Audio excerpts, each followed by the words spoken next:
Bonjour à tous, bienvenue dans ce nouveau podcast, Le temps d'une récré.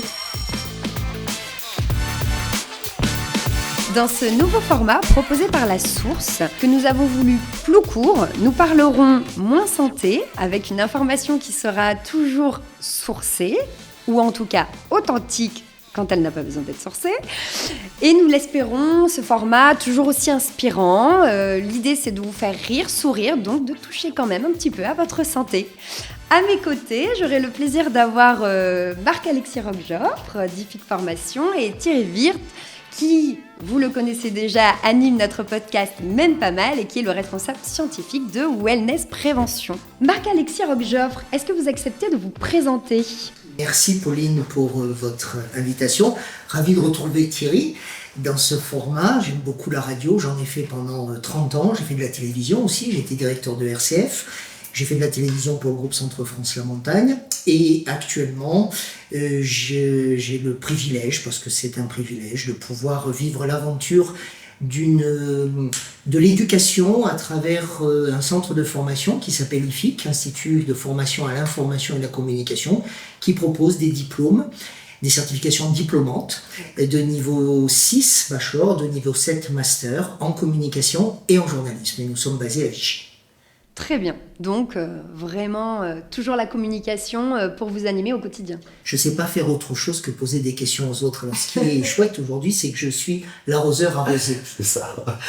Très bien. Donc, dans ce nouveau format, le temps d'une récré, on a toujours envie de partir d'un sujet qui peut être local, mais qui a une portée beaucoup plus générale. Et on s'est dit que commencer par le festival du court-métrage, ça pouvait être une bonne idée. On a parlé tout récemment sur Clermont-Ferrand d'une nouvelle cité qui va voir le jour du court-métrage bientôt, qui va sortir de terre, pour mettre un peu plus en avant ce festival. Pour donner quelques chiffres sur le festival, il date, vous me dites si je dis des bêtises, Marc-Alexis, mais il date de 1979. Et sur l'édition 2024, je crois qu'on était sur 166 000 participants, on a plus de 3 900 professionnels, et c'est, je crois, après Cannes, en tout cas en termes d'audience et de présence professionnelle, le deuxième festival de France. C'est du monde même. Oui, et en tout cas, il est avant la Mostra de Venise. Ah oui. Donc vous avez Cannes, qui dépasse allègrement tous les sondages et tous les classements. Vous avez le festival du court-métrage et la Mostra de Venise. La particularité, effectivement, c'est que le festival du court-métrage de Clermont, c'est le festival du film court. Et là, vous avez raison, Pauline, de dire que c'est le seul au monde de ce niveau et de cette taille. Il est né d'une volonté de copains, Jacques Curtil, Antoine Lopez et d'autres, que j'ai interviewés, parce que j'ai eu la chance de les interviewer, qui en 79, alors je les ai interviewés un peu plus tard, qui en 79, 80, 81 ont décidé de proposer des courts-métrages à travers des vidéos VHS et quelques films en 35 mm dans des salles de la fac de lettres. Et les premières séances du festival du court-métrage, c'était ça. Et progressivement, ça a pris de l'ampleur. Il y a une association qui a été créée, Sauve qui peut le court-métrage, avec une volonté, je crois qu'il ne faut pas avoir peur de le dire, une volonté politique aussi. On était dans une culture un petit peu revendicative, on est toujours dans un concept peut-être parfois dit de gauche, si on devait parler politique, mais en tout cas où la liberté d'expression est la bienvenue. Vous avez parlé de professionnels. Alors il y a les professionnels du monde du cinéma qui viennent, et puis vous avez des professionnels plus particuliers qui sont celles et ceux des médias télévisés ou des plateformes comme Netflix, comme Canal, comme TF1+, comme France TV, qui viennent et qui achètent des courts-métrages. Et hier soir encore, sachant que on venait aujourd'hui parler de ça, ensemble, j'ai regardé sur Netflix, vous avez toute une plateforme, sur la plateforme Netflix, vous avez toute une catégorie, quoi. Une catégorie, merci Thierry, une catégorie où il y a court-métrage. Et quand vous cliquez dessus, vous voyez qu'ils ont été présentés à Clermont-Ferrand, Cocorico.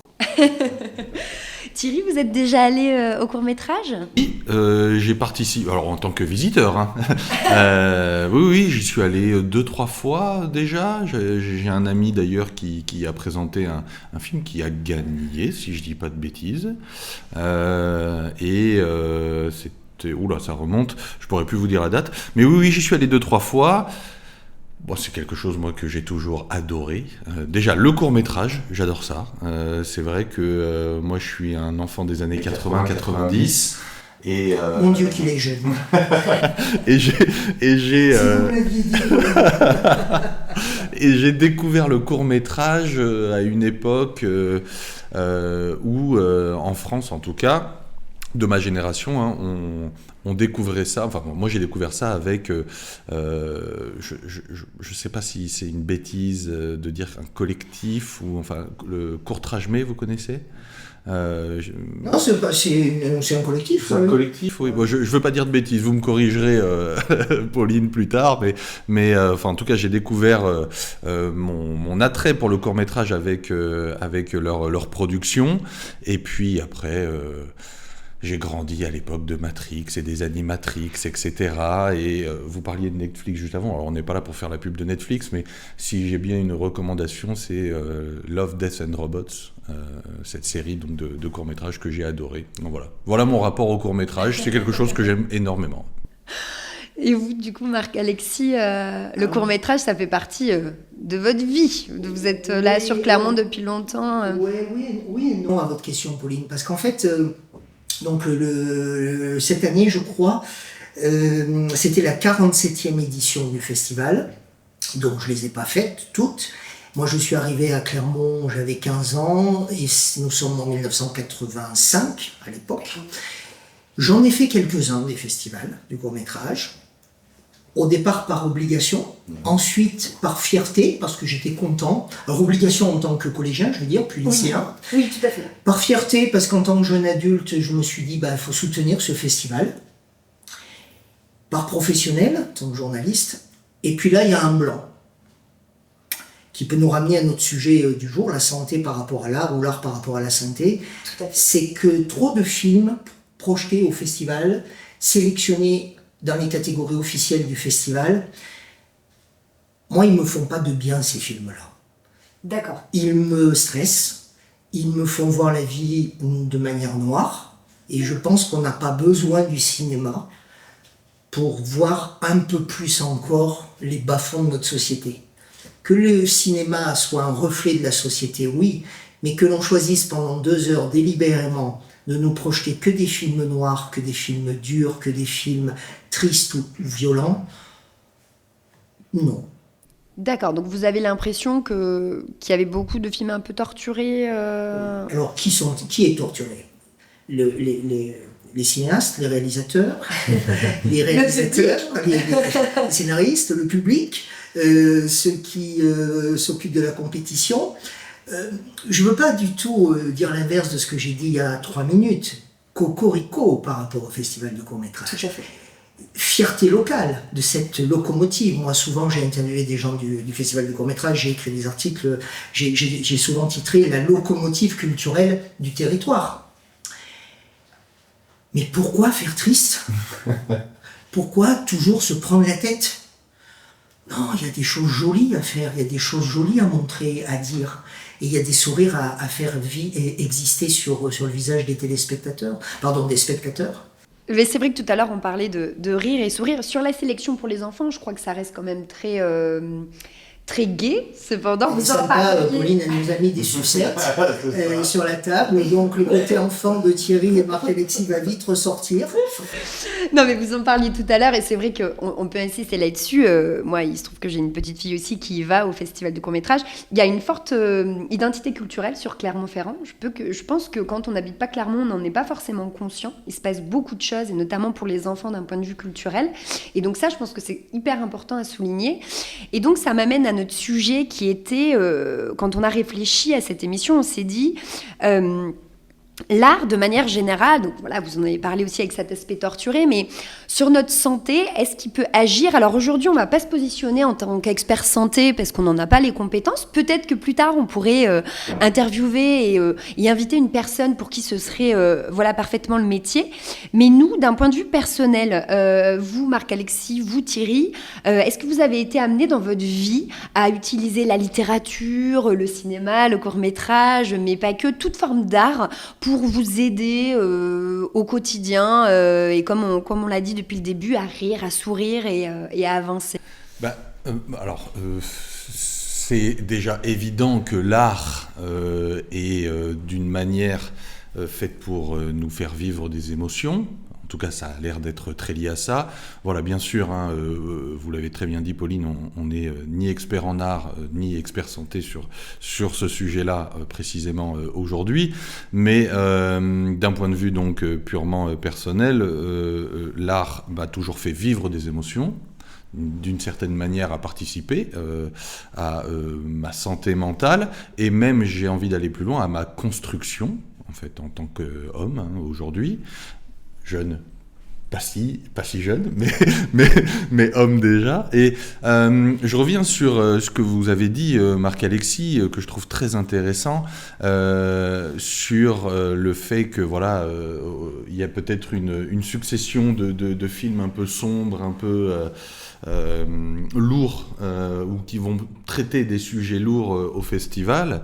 Et c'est peut-être cette accumulation qui donne un sentiment un peu étouffant, je peux l'entendre complètement. En gros, je pense qu'il est difficile pour un artiste d'aller puiser autre part que dans des choses fortes qu'il a en lui. Et les choses fortes qu'il a en lui, et ben souvent, malheureusement, elles vont être liées à ou des sujets lourds, qui l'ont touché, ou des choses sombres, etc. Mais moi, là où je vous rejoins, c'est que certes, voilà, l'art en tant que catharsis, en tant qu'élément cathartique pour pouvoir sortir ce qu'on a de pire ou de lourd, en tout cas en nous, est intéressant. Mais là où je suis d'accord, c'est que parfois, quand même, aller au festival du court-métrage ou ailleurs, d'ailleurs, dans n'importe quel festival, c'est aussi un moment pour nous, qui vivons, comme tout le monde, des choses pas faciles dans nos vies, aussi un moment de divertissement. Et je peux tout à fait comprendre que parfois, voilà, on en sort un petit peu atteint. Voilà. Mais pour répondre plus clairement à votre question, Pauline, moi, l'art dans ma santé en général a une place prépondérante. Je suis musicien, alors petit musicien, autodidacte, mais je sais que ça m'aide à beaucoup me canaliser, ça me fait énormément de bien, que ce soit de jouer ou d'écouter de la musique. Je pense que ça participe grandement à ma santé mentale. Et je finis sur le fait que l'art m'a aussi construit d'une certaine manière. Il y a des films qui, par exemple, moi, m'ont vraiment fait... J'exagère pas en disant, je pense, grandir d'une certaine manière.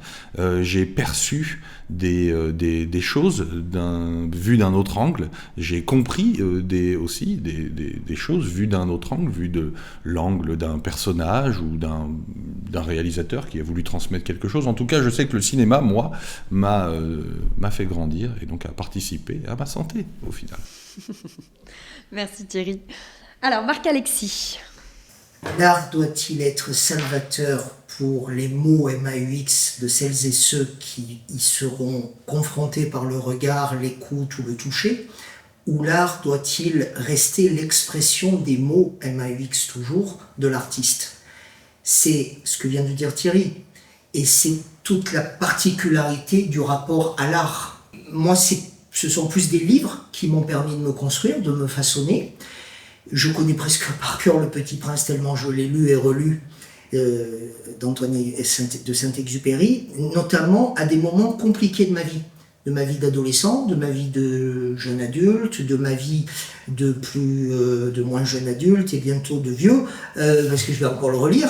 J'ai toujours besoin de ce rapport, parfois, à des livres qui vont continuer de m'aider à me construire. J'ai aussi, même si je suis chrétien, j'ai été particulièrement marqué par la lecture des concepts de Bouddha qui m'ont beaucoup aidé. C'est un livre qui m'a beaucoup aidé à me construire. Voilà, donc l'art par l'écriture m'aide. Thierry parlait de films, alors je vais vous donner deux titres qui vont vous amuser. Il y a le film de Bertrand Blier, je sais plus la date, j'ai un problème avec les dates moi, mais Trop belle pour toi avec Depardieu et Carole Bouquet. C'est un film vis-à-vis duquel j'ai pris une grosse claque. Et il y a aussi Josiane Balasco dans ce film. Et puis, alors là, bon, vous allez vous moquer, mais c'est pas grave, j'ai ma petite sucette, hein, donc j'ai le droit c'est mes 15 secondes d'enfant. J'ai adoré voir, j'ai pris ma claque quand j'avais 10 ans, et j'ai vu ce film, je sais pas, 15 fois, je crois, Autant n'emporte le vent.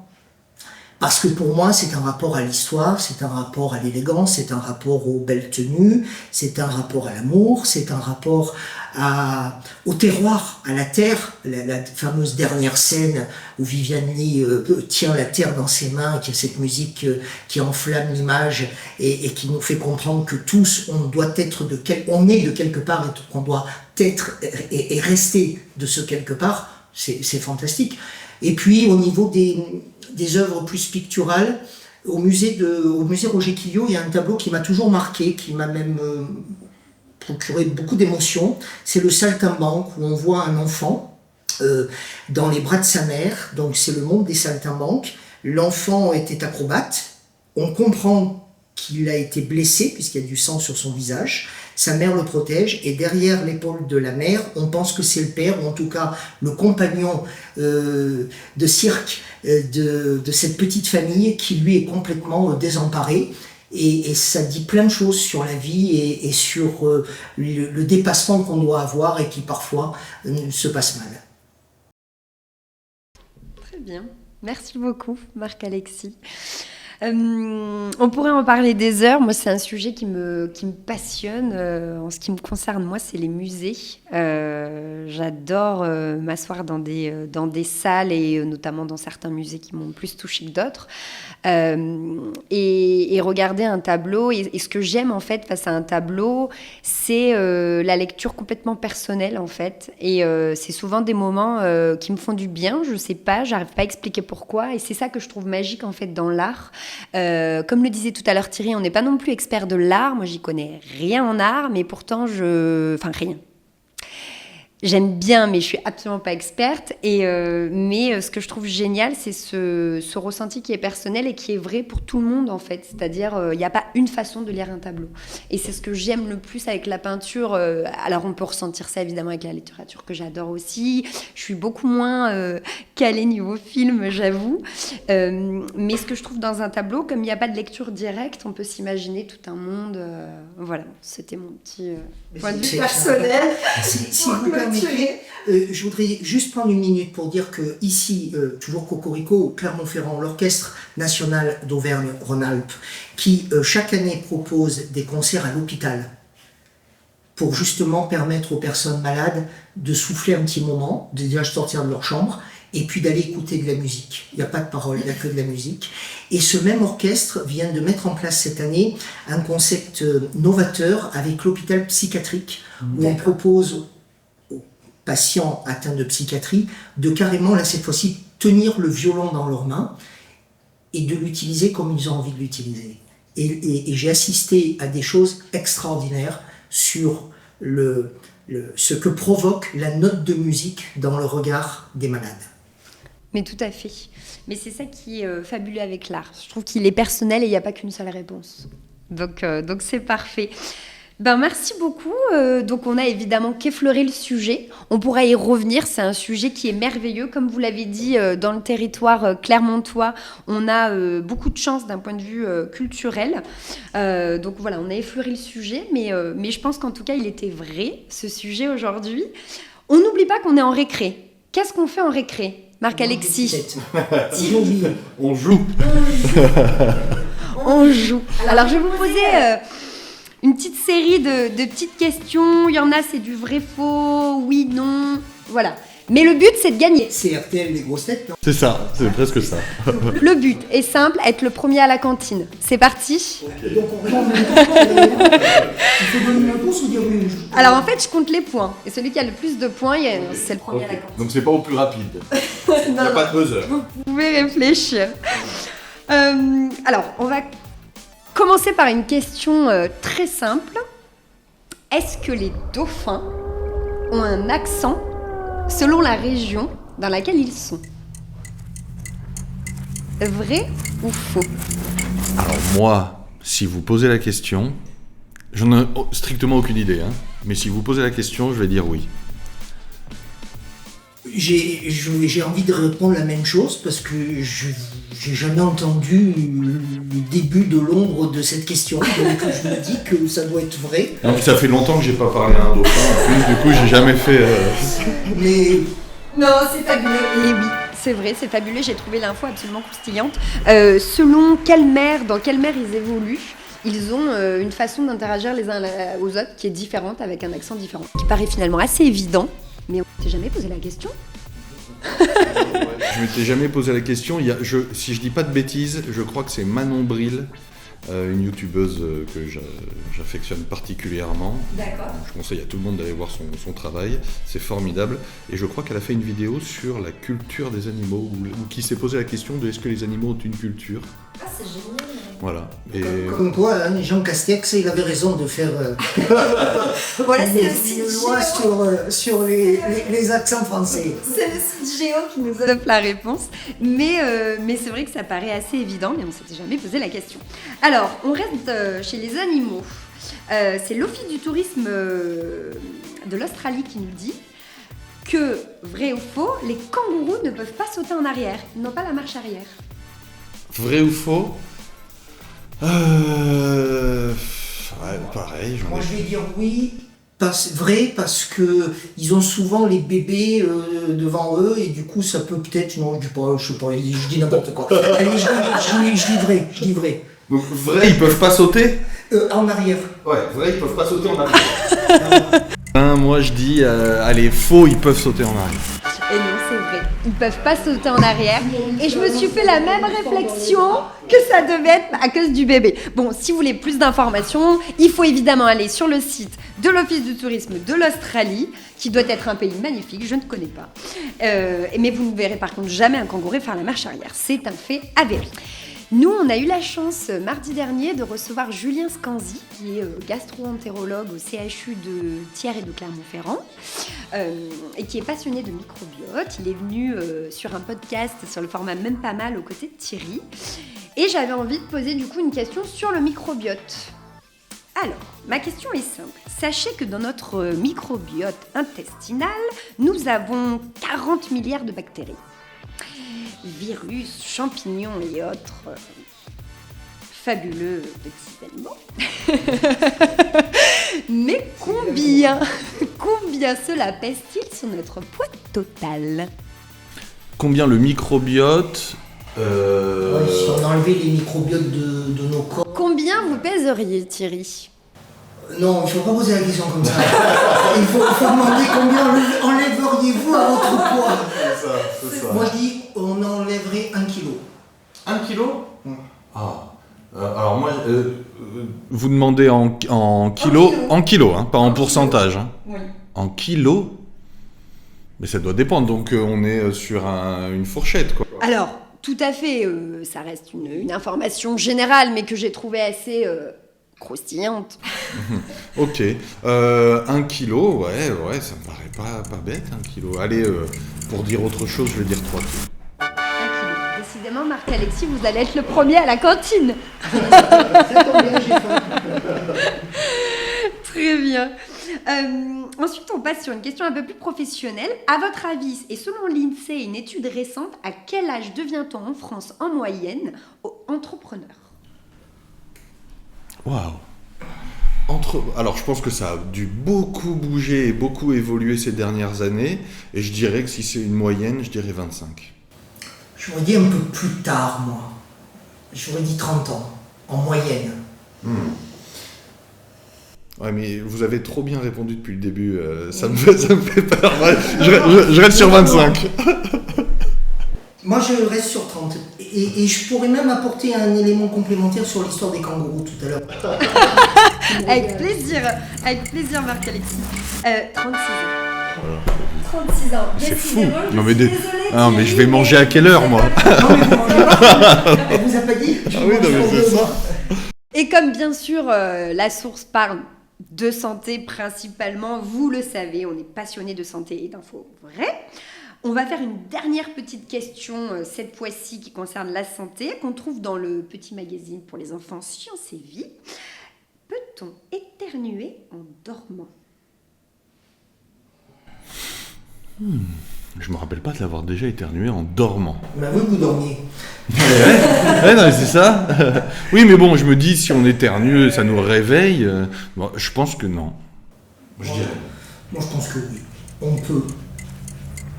Enfin Thierry, vous irez à la cantine. On ne peut pas, car sachez-le, pendant votre sommeil, nombre de muscles font table rase et n'existent plus. Ils s'arrêtent, ils dorment. Heureusement, votre cœur continue à fonctionner, ne vous inquiétez pas. Mais non, vous ne pouvez pas éternuer. Ok. Intéressant. Bon, Bon. vous demanderez évidemment les sources complémentaires à des vrais experts sur le sujet. C'était juste la petite info que j'ai trouvée dans le magazine Science et Vie. Mais non, nous ne pouvons pas éternuer en dormant. C'en est fini pour le jeu. Je crois quand même, Thierry, que Marc-Alexis vous devance pour la cantine. Il restera tout de même quelque chose à manger, c'est promis. Je demande du rab pour que Thierry en Ah, c'est adorable. Et je clôture ce podcast. Les kangourous. Il y a un élément qui m'est revenu et je suis quasiment certain de ce que je vais dire. La question c'était donc pourquoi ils ne peuvent pas Faire marche sauter arrière. ouais, Ils n'ont pas la marche arrière, ils ne peuvent pas sauter à en cause de arrière. leur queue. Parce que quand ils sautent en arrière, même sur un léger pas, leur queue les bloque parce qu'ils ont une queue énorme. Ah, c'est possible. À creuser. Pour conclure ce podcast, j'ai une dernière question pour vous deux. Quel genre de petit garçon vous étiez à la récréation ? Étiez-vous le Don Juan de la cour de récré ? La terreur du ballon ? Thierry, oui. L'amoureux des maîtresses ? Ou alors le super confident ? Je crois que j'étais le petit garçon discret qui ne faisait pas vraiment de vagues. Voilà, j'étais pas turbulent, je jouais tranquillement avec mes copains. Je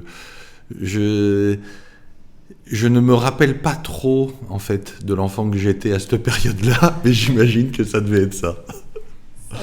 Moi j'étais plutôt celui qui parlait aux maîtresses. Alors amoureux, je sais pas, faillot, c'est sûr.